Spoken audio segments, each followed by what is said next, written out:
अस्सलाम वालेकुम मेरे प्यारे प्यारे भाइयों और बहनों। तो आज का मेरा टॉपिक है कुरान में लिखी वो 10 बातें जो साइंस आज खोज रहा है। वो कुरान में 1400 साल पहले बताई गई थी। जिनकी खोज साइंस में आज हो रही है वो कुरान में 1400 साल पहले बताई गई थी। चलो बिना देर किए हम अपनी ये वीडियो सुनते हैं, इससे पूरी जानकारी लेते हैं। ने कायनात में ऐसी निशानियां देखी जिसने उसे सोचने पर मजबूर कर दिया कि इस दुनिया पर इंसान की शुरुआत कैसे हुई। आज की वीडियो में हम कुरान के 10 ऐसे मोजज़ात का जिक्र करेंगे जिसे साइंस ने खुद साबित किया है। नंबर 1, ओरिजिन ऑफ लाइफ, जिंदगी की शुरुआत। हम सब जानते हैं कि पानी हमारी जिंदगी का एक अहम हिस्सा है। इसी मौजू पर कुरान की सूरह अंबिया में यूं इरशाद होता है, और हमने हर जानदार चीज पानी से बनाई, तो क्या वो ईमान न लाएंगे।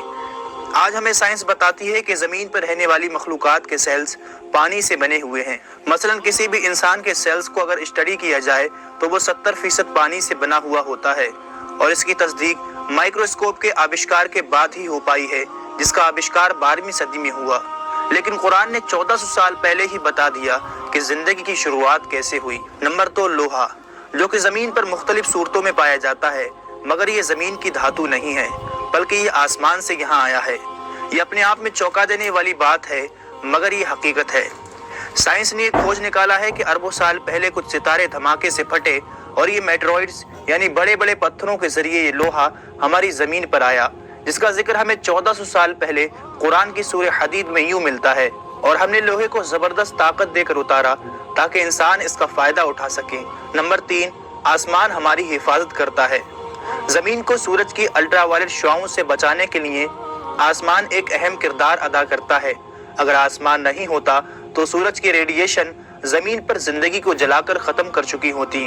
आसमान जमीन के चारों ओर लिपटे हुए कंबल की तरह है, जो जमीन को जमा देने वाली ठंड से बचाए रखता है।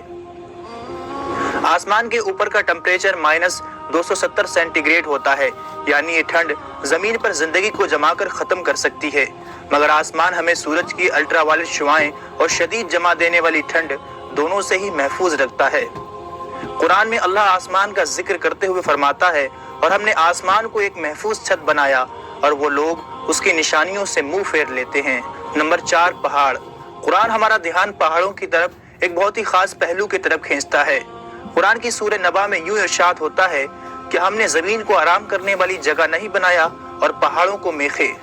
कुरान का मफहूम है कि पहाड़ों की जड़ें जमीन के बहुत अंदर तक दबी हुई हैं, और इसकी तस्दीक जियोफिजिक्स फ्रैंक प्रेंस की लिखी हुई किताब दी अर्थ में मिलती है कि पहाड़ असल में एक खूंटे की तरह होते हैं। वो जितना जमीन के ऊपर होते हैं उससे कहीं ज्यादा वो जमीन के नीचे होते हैं, जिसकी एक मिसाल माउंट एवरेस्ट, जो कि दुनिया की सबसे ऊंची चोटी है, जिसके जमीन के ऊपर की ऊंचाई 9 किलोमीटर है, जबकि इसके जमीन के अंदर की गहराई 125 किलोमीटर के करीब है। और इसका पता 20वीं सदी की शुरुआत में प्लेट टेक्टोनिक की तकनीक के बाद ही मुमकिन हो पाया है। नंबर 5, कायनात का फैलना। आज से 1400 साल पहले जब फल्कियात का इल्म मौजूद नहीं था, जब टेलीस्कोप का आविष्कार नहीं हुआ था, उस वक्त कुरान इस कायनात के बारे में इरशाद फरमाता है, और आसमान को हमने अपनी कुदरत से बनाया और बेशक हम इसे फैलाते जा रहे हैं। और इसकी तस्दीक 20वीं सदी के एक अजीम साइंसदान स्टीफन हॉकिंग अपनी किताब a brief of the time में लिखते हैं कि ये 20वीं सदी की सबसे बड़ी खोज है कि कायनात वक्त के साथ फैलती जा रही है। हैरान करने वाली दोस्तों बात यह है कि इसका जिक्र कुरान में टेलीस्कोप के ईजाद से 1400 साल पहले ही हो चुका है। नंबर 6, सूरज का घूमना। दोस्तों, साइंसदान पहले ये समझते थे कि सूरज एक जगह पर ठहरा हुआ है और ये कोई गर्दिश नहीं करता। 1512 में एक साइंसदान निकोलस कोपरनिकस ने अपना एक नजरिया पेश किया कि जमीन के गोल चांद और सैयारे चक्कर नहीं लगा रहे, बल्कि सूरज के गोल चांद और बाकी सैयारे चक्कर लगा रहे हैं, और सूरज अपनी जगह पर ही ठहरा हुआ है। एक जमाने तक साइंसदानों का ये अकीदा रहा। फिर सन 1609 में एक जर्मन साइंसदान जोहन्स कैपिलर, उन्होंने अपनी किताब में लिखा कि सिर्फ सैयारे सूरज के गोल घूम नहीं रहे, बल्कि जमीन, चांद और सैयारे सूरज के गोल घूमने के अलावा अपने महवर पर गर्दिश कर रहे हैं, और बाकी सैयारों की तरह सूरज को अपने अक्स पर एक चक्कर लगाने में 25 दिन लग जाते हैं। कुरान में इस बात का जिक्र कुछ यूं मिलता है, और वही है जिसने रात और दिन और सूरज और चांद को पैदा किया, और सब एक घेरे में तैर रहे हैं।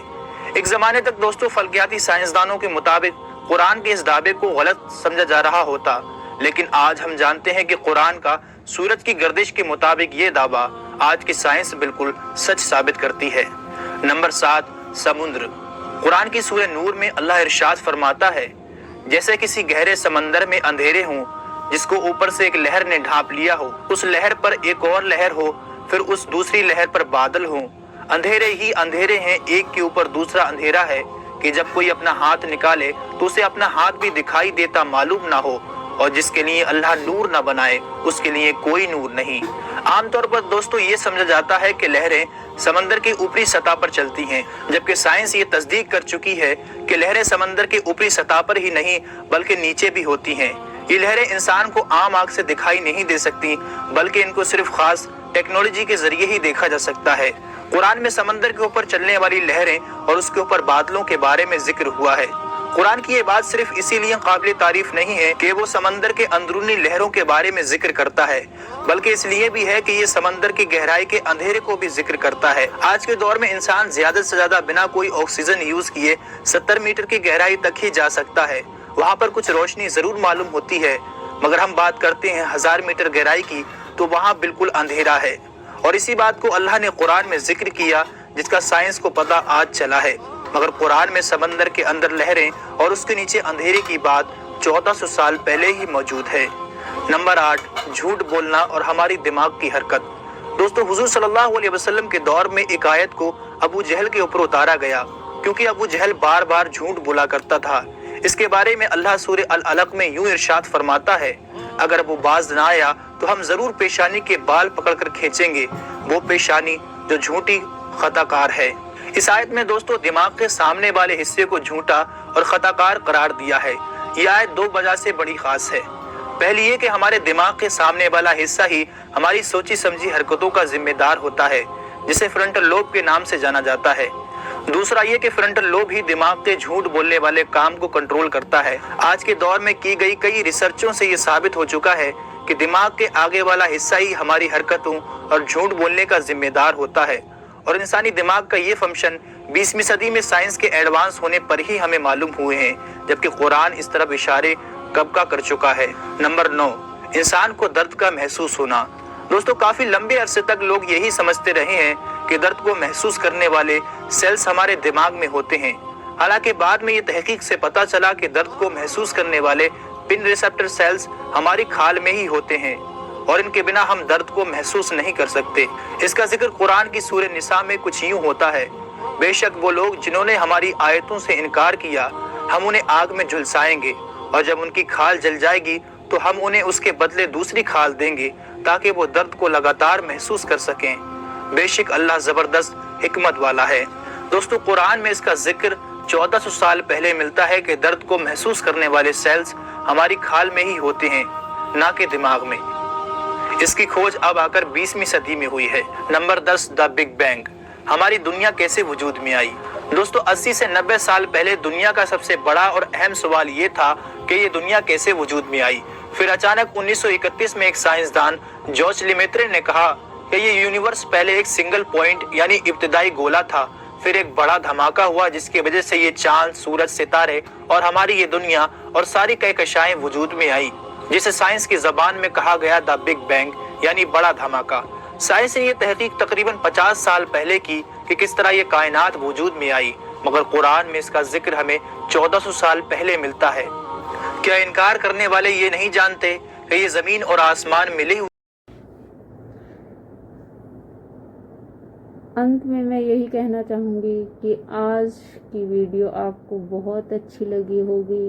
اچھی لگی تو لائک، شیئر اینڈ سبسکرائب ضرور کرنا، دعاؤں میں یاد رکھنا۔ ملتے ہیں کل ایک پیاری سی ویڈیو کے ساتھ۔ اللہ حافظ۔